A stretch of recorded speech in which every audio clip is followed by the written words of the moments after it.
Hi, I'm Deborah Wirsu. Even in these days of e-readers and iPads, many people still enjoy reading a physical book.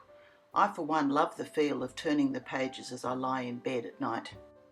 In this video, I'm going to show you how you can make these easy and effective bookmarks from fabric and stitch.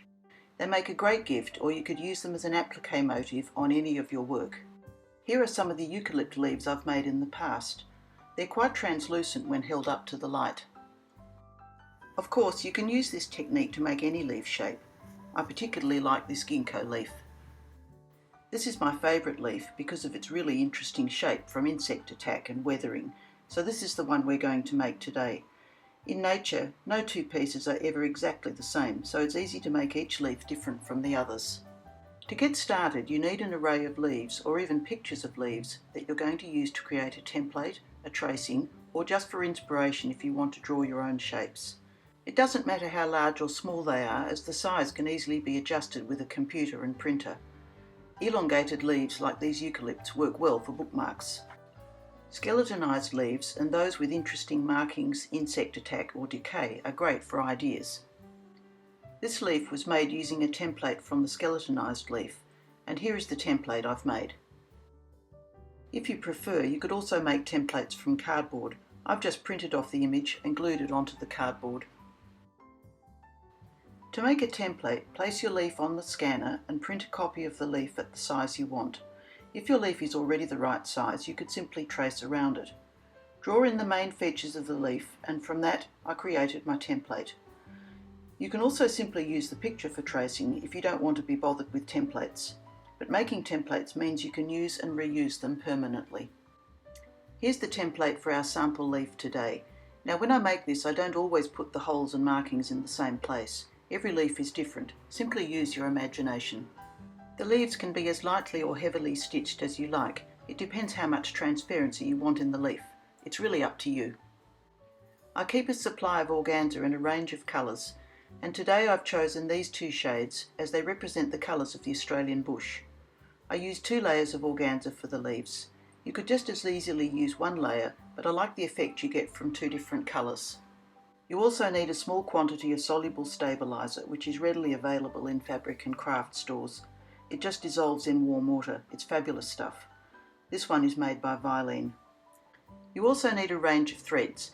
Given the organic nature of these pieces, I like to use the variegated threads. I think they give a very nice natural effect.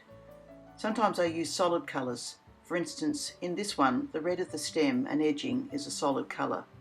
I usually also use a different colour in the bobbin to the top, as leaves generally look different on the back to the front. Now cut 2 pieces of soluble stabiliser that are a little larger than your leaf. Also cut 1 piece from each colour of organza, the same size as the stabiliser. Place your template or picture underneath 1 piece of stabiliser and trace the image using a marking pen. I'm just using a black Sharpie here. Make a sandwich with the unmarked stabiliser on the bottom and the 2 organza pieces in the middle. Pin it securely. Now I'm ready to begin the stitching, and I'm going to begin with the red edging, which will stabilise the whole piece. Use the free motion foot on your machine.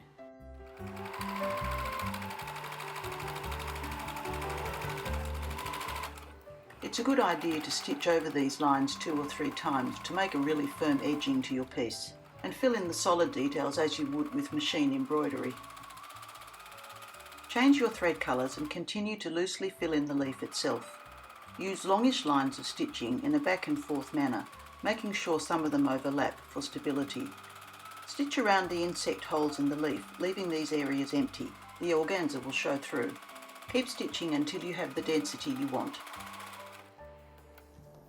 Now trim the excess fabric from around the leaf.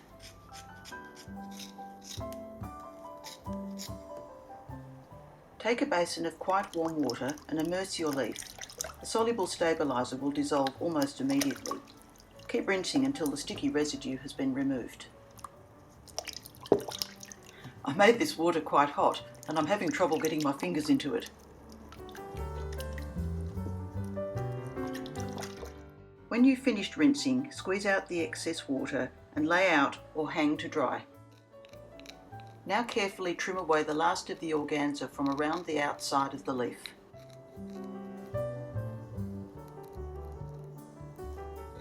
A little residue from the stabiliser usually remains, which adds just a nice amount of stiffness to the leaf.